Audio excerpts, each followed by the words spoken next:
नमस्कार दोस्तों, एक बार फिर से आप सभी का यमलोक गाथा यूट्यूब चैनल पर हार्दिक स्वागत है। क्या वास्तव में इस धरती पर 20 दिनों तक गहरा अंधकार छा जाएगा?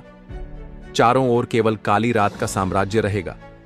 आखिर भविष्य मलिका पुराण में इन 20 दिनों के अंधकार को लेकर क्या उल्लेख किया गया है?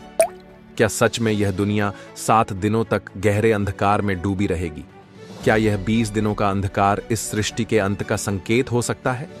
इसके पीछे की वास्तविक वजह आखिर क्या हो सकती है? तो दोस्तों, आज के इस वीडियो में हम इन सभी सवालों के जवाब ढूंढने की कोशिश करेंगे। यह वीडियो बेहद महत्वपूर्ण होने वाला है, इसलिए इसे अंत तक जरूर देखें। साथ ही वीडियो को लाइक और शेयर करना ना भूलें। यदि आप इस चैनल पर पहली बार आए हैं तो तुरंत सब्सक्राइब करें। तो आइए आज का यह वीडियो आरंभ करते हैं। क्या सच में 20 दिन और 20 रातों तक हर जगह सिर्फ घना अंधेरा ही रहेगा? हर घर, हर गली, हर सड़क और हर चौक पर केवल अंधकार का साम्राज्य होगा। लोग इस अंधेरे से बाहर निकलने की कोशिश करते करते थक जाएंगे, लेकिन इस गहन अंधकार से छुटकारा पाना आसान नहीं होगा। 20 दिन और 20 रातों तक प्रत्येक व्यक्ति को इस घने अंधकार के बीच रहना होगा। हर इंसान केवल इसी आशा में रहेगा कि कब सूरज फिर से निकलेगा, कब यह घना अंधेरा खत्म होगा और कब उसकी आंखों को पुनः रोशनी देखने का अवसर मिलेगा। ये 20 दिन और 20 रातें प्रत्येक व्यक्ति के जीवन में एक अनोखा अनुभव लेकर आएंगी और उन्हें एक महत्वपूर्ण सीख प्रदान करेंगी। लेकिन दोस्तों, यह केवल हमारी कल्पना मात्र नहीं है, बल्कि एक महान संत द्वारा की गई भविष्यवाणी है। अपनी दिव्य योग शक्ति के माध्यम से इसका उल्लेख किया गया है। और यह संत कोई साधारण संत नहीं, बल्कि उड़ीसा के प्रसिद्ध संत अच्युतानंद दास महाराज जी हैं। संत अच्युतानंद दास महाराज 16वीं शताब्दी के महान कवि, दृष्टा और वैष्णव संत थे। अपनी कठोर तपस्या, भक्ति और योग साधना के बल पर उन्होंने भविष्य मल्लिका नामक ग्रंथ की रचना की थी। जी हां दोस्तों, वही भविष्य मल्लिका जिसमें न केवल भारत बल्कि पूरे विश्व की अनेक अद्भुत जानकारियां दर्ज हैं। भविष्य मल्लिका में कई रहस्यमयी और चौंकाने वाली भविष्यवाणियां दर्ज हैं, जिन्हें जानकर आप आश्चर्यचकित रह जाएंगे। इन्हीं भविष्यवाणियों में से एक यह भी है कि इस धरती पर 20 दिनों तक घोर अंधकार रहेगा। दोस्तों, हम सभी इस सत्य से परिचित हैं कि एक न एक दिन इस दुनिया का अंत निश्चित रूप से होगा। हर धर्म में यह बात स्पष्ट रूप से कही गई है कि अंततः इस सृष्टि का विनाश होगा। जब जब पृथ्वी पर अधर्म बढ़ता है, तब तब भगवान अवतार लेते हैं। सज्जनों और संतों की रक्षा के लिए तथा पृथ्वी से पाप का अंत करने के लिए भगवान इस धरती पर अवतरित होते हैं। वे अधर्म का नाश कर इस सृष्टि में पुनः धर्म की स्थापना करते हैं।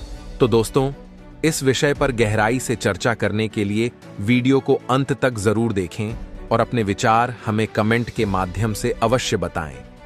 इसका अर्थ यह हुआ कि हम यह समझ सकते हैं कि इस कलयुग का अंत किस प्रकार होगा और भगवान इस युग को समाप्त करने के लिए किस स्वरूप में अवतार लेंगे। बहुत से लोगों के मन में यह सवाल हमेशा उठता रहता है कि इस दुनिया का अंत कब होगा और यह किस प्रकार घटित होगा। दोस्तों, संत अच्युतानंद महाराज जी ने लोगों को इस संसार के वास्तविक सत्य से अवगत कराने तथा अंत समय में होने वाली घटनाओं को उजागर करने के लिए अपनी पुस्तक भविष्य मल्लिका लिखी थी। इस महान संत द्वारा की गई कई भविष्यवाणियां अब तक सच होती देखी गई हैं। इसका अर्थ यह है कि 20 रातों और 20 दिनों तक अंधेरा छाने की यह भविष्यवाणी पूरी तरह से सच साबित हो सकती है। अभी जब रात के समय कुछ ही पलों के लिए बिजली गुल हो जाती है, तो चारों ओर गहरा अंधेरा छा जाता है। ऐसे में कोई मोमबत्ती जलाता है तो कोई अपने मोबाइल की रोशनी का सहारा लेता है। लेकिन कल्पना करें कि जब पूरे 4 हफ्ते तक अंधेरा रहेगा। यह सोचकर ही मन में भय उत्पन्न होने लगता है कि वह समय कब आएगा और वह कैसा होगा। जैसे हमारे जीवन में प्रत्येक घटना का कोई ना कोई कारण अवश्य होता है, वैसे ही इस अंधकार के पीछे भी कोई ठोस कारण जरूर होगा। लेकिन ध्यान देने वाली बात यह है कि यह केवल भौतिक रूप से घटने वाला अंधकार नहीं होगा। एक अज्ञानी व्यक्ति जो सच्चे ज्ञान और भगवान से दूर रहता है, सांसारिक मोह माया में इतना लिप्त हो जाता है कि उसे ही वास्तविक जीवन का आधार मानने लगता है। चाहे वह कितनी भी रोशनी में क्यों न रह रहा हो, लेकिन वास्तव में वह अंधकार में ही होता है। दोस्तों, असली अंधकार तो अज्ञानता ही है। जो व्यक्ति ईश्वर के नजदीक होता है, सच्चाई को पहचानता है और गुरुजनों के बताए मार्ग पर चलता है, वही वास्तविक प्रकाश में होता है। इस संसार में वह समय भी आएगा जब लोग आस्था, संस्कार, भावनाएं और परंपराओं को भूल जाएंगे। यहां तक कि गुरु का सम्मान करना भी लोग बंद कर देंगे। इतना ही नहीं, वह दिन भी आएगा जब मनुष्य भगवान को भी विस्मृत कर देगा। लोग केवल अपनी स्वार्थ पूर्ति और सांसारिक इच्छाओं में लिप्त रहेंगे। वे अपने समय को उन कार्यों में व्यतीत करेंगे जो पूरी तरह अनुचित और अधर्म से भरे होंगे। आपस में ईर्ष्या, नफरत, चोरी, लूटपाट, मांस मदिरा सेवन जैसी बुरी आदतें अत्यधिक बढ़ जाएंगी। यही असली अंधकार होगा। अगर हम आज के समय को देखें तो स्पष्ट रूप से यह महसूस कर सकते हैं कि दुनिया कितनी तेजी से बदल रही है। लोगों की मानसिकता में भारी बदलाव आया है। अधिकतर लोग केवल अपने स्वार्थ की चिंता कर रहे हैं। हालांकि आज भी कुछ लोग ऐसे हैं जिनकी ईश्वर में गहरी आस्था बनी हुई है। लेकिन जब इस धरती पर पाप इतना बढ़ जाएगा कि पृथ्वी उसे सहन नहीं कर पाएगी, तब स्वयं भगवान कल की अवतार धारण करेंगे और इस धरती से समस्त पापों का नाश करेंगे। इसके बाद एक नए युग का आरंभ होगा जिसे सतयुग कहा जाएगा। अब सवाल यह उठता है कि क्या 20 दिनों का यह अंधकार केवल अज्ञानता का प्रतीक होगा या यह सच में घटने वाली एक महत्वपूर्ण घटना होगी?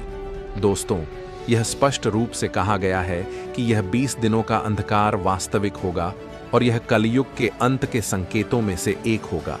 लेकिन यह एकमात्र संकेत नहीं है। संत अच्युतानंद महाराज जी ने अपनी भविष्य मलिका में कलयुग के अंत के बारे में कई अन्य महत्वपूर्ण भविष्यवाणियां भी की हैं, जिन्हें सुनकर कोई भी चकित रह सकता है। इनमें से कई भविष्यवाणियां अब तक सच होती भी दिख रही हैं। उदाहरण के लिए भूकंप की भविष्यवाणी को ही देखें। भविष्य मलिका में उल्लेख किया गया है कि जब अंत समय निकट होगा तो बार बार विनाशकारी भूकंप आएंगे। आज हम यह देख सकते हैं कि विश्व भर में कहीं न कहीं लगातार भूकंप के झटके महसूस किए जा रहे हैं। यह इस बात का संकेत हो सकता है कि हम अंत के बहुत करीब पहुंच चुके हैं। लेकिन यह तो केवल शुरुआत है। जब अंत का समय पूरी तरह आ जाएगा, तब इससे भी भयावह आपदाएं इस पृथ्वी पर प्रकट होंगी। ऐसा समय आएगा जब लोग भूख और प्यास से तड़पने लगेंगे। भोजन और पानी दुर्लभ हो जाएंगे और संपूर्ण धरती बर्फ की मोटी परत से ढक जाएगी। तब मनुष्य अपने अस्तित्व को बचाने के लिए बर्फ को चबाने तक को विवश होगा। इंसान किसी भी तरह अपने जीवन को बचाने की कोशिश करेगा, लेकिन परिस्थितियां अत्यधिक कठिन हो जाएंगी। तो दोस्तों, भविष्य मल्लिका में वर्णित इन भविष्यवाणियों को जानने के बाद आपका क्या मत है? क्या आपको भी लगता है कि ये भविष्यवाणियां सच होती दिख रही हैं? कृपया अपने विचार कमेंट सेक्शन में अवश्य साझा करें। यदि यह जानकारी आपको उपयोगी लगी हो तो इसे अपने परिवार और मित्रों के साथ जरूर साझा करें।